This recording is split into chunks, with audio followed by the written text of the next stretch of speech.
Hi, I'm Rebecca Olson, CEO of the Maryland Association of CPAs.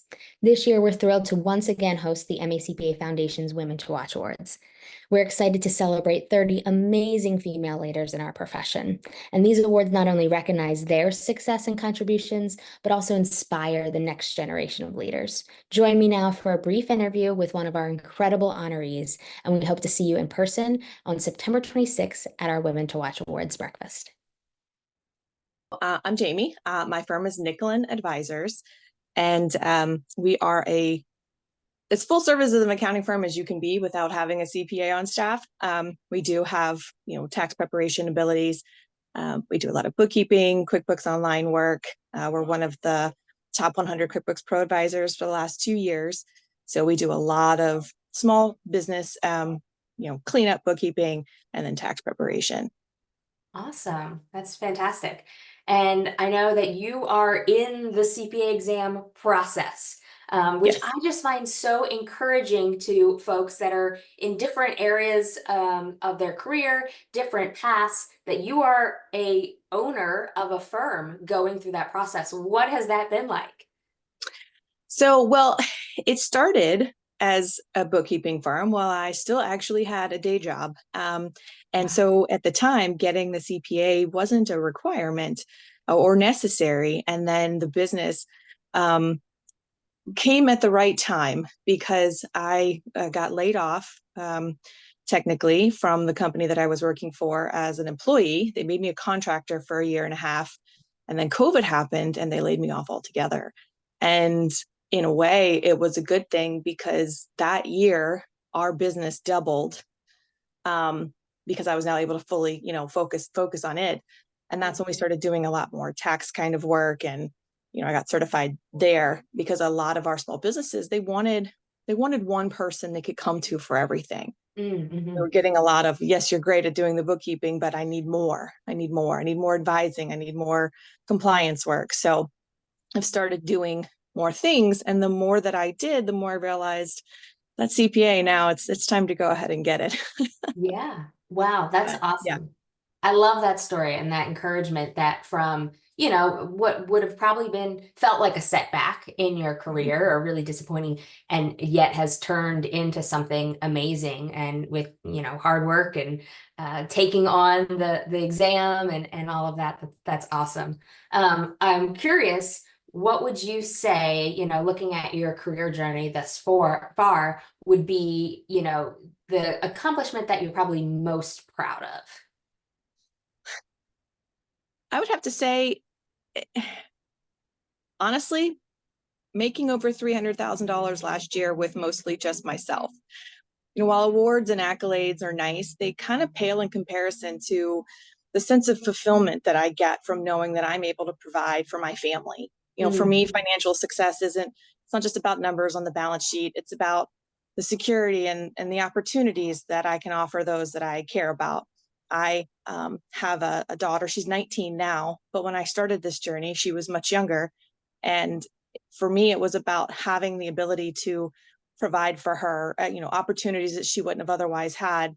I had a great job, don't get me wrong, but it was never enough as a single mom to be able to provide opportunities for her to go and do things. And having this business has afforded me that opportunity for her. And every step I've taken in my career has been driven by that purpose. And honestly, it's really what motivates me to keep pushing forward. Now she's in college, so that's a pretty big price tag. And I'm happy that I can help her pay for it. That's amazing. Each individual has their own purpose behind what they do, and no better purpose than providing that example and providing for your family. That's amazing. I'm sure she looks up to you, and maybe, teenage is not always the easiest years for mother and daughter. So, but I'm sure she looks up to you as a role model and example. I'm curious, do you have someone that you looked up to that encouraged you in that way as a mentor? I do. I actually have two who were pretty significant. One at the beginning of my career, I just graduated college and went to go work for my very first CPA firm. Samantha Bowling. She was the only female partner. I think you guys know her. I do know her. Yes. She was the only female partner at the CPA firm where I started. And she recognized my potential early on to do greater and be greater. I was more than content with just doing bookkeeping for clients and payroll and, all the little things that a staff accountant does. But she saw something greater in me, and she really pushed me at the time to do more and to reach higher. Unfortunately, I ended up splitting with my daughter's father, and so I left to be closer to home.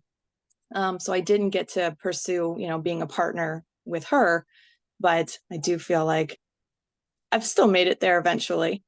And then the second mentor, she was the external CPA at a multi-million-dollar lobbying organization in DC. This was the one that recently let me go a few years ago. And she, again, it was a particularly challenging time with my daughter's, her father.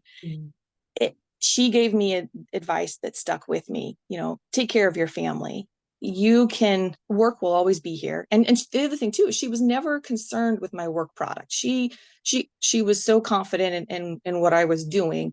She said, the most important thing for you to focus on is taking care of your daughter and taking care of your family. So she made me realize that as much as I enjoy my career, my family is really first. So having these two very strong and confident female role models really shaped my career over the last 20 years. And I would not be where I am today without them. What a beautiful story, right? To have that example and encouragement and that trust in you. I think sometimes we forget that what is most important, right? And we think that it's an either or, right? A lot of people look at different career paths and think, oh, they must have to get there, they must have sacrificed family, or to do that, you can't do this. And what a beautiful example of the Right. And that, just in prioritizing different things at different times, right? Because that definitely, life has a way of taking you in different paths. I'm curious if on this journey, you have, and I heard it a little bit, but so MACPA has been on a path or a journey to try and infuse purpose into our profession, which of course there is purpose, just sometimes it's hidden in spreadsheets or filings or presentations, right? And changing the narrative, not only how we as a profession talk about the work we do internally, but also in the public's image. So we're on this, CPA, accounting and finance purpose campaign. And so I wondered, I heard a little bit about your daughter, but what would you say is your motivating purpose for being in accounting and finance? So for me, it's, like I said earlier, it's more than just crunching the numbers. It's about empowering people and businesses to find financial clarity and more importantly, confidence. I've seen firsthand how smart financial management can make a real difference, whether it's helping a small business owner, overcome challenges and make more money for their own families, or guiding someone through a tricky tax situation. And just can't tell you how many people are scared that the IRS is going to lock them up. I mean, that's the first thing don't let me go to jail. And this is what drives me every day, to be more than just an accountant, but a really, and our tagline, we're the trusted business advisors. That's what we tell people. We want you to come to us and talk through, financial situations before you go into something that you may not be able to fix later. But to also see the bigger picture, make informed choices, reach their goals. I'm also passionate about lifting others up, the same way that Sam and Ida did for me. I want to do that for other people, especially for women, because while there are a lot more of us now, there still aren't as many of us as there are men in this field. So anytime where I can take any things that I have learned and pass that information on to another woman to help bring her up to my level, to the leadership level, to an ownership level, that brings me joy too. Amazing. And I love that word joy. It brings you joy to lift others up. So we have two categories in the Women to Watch Awards. We have the experienced leader and the emerging leader. And that common word there is leader. And so we have so many fantastic women leaders in this profession. But I'm curious, what does being a leader mean to you?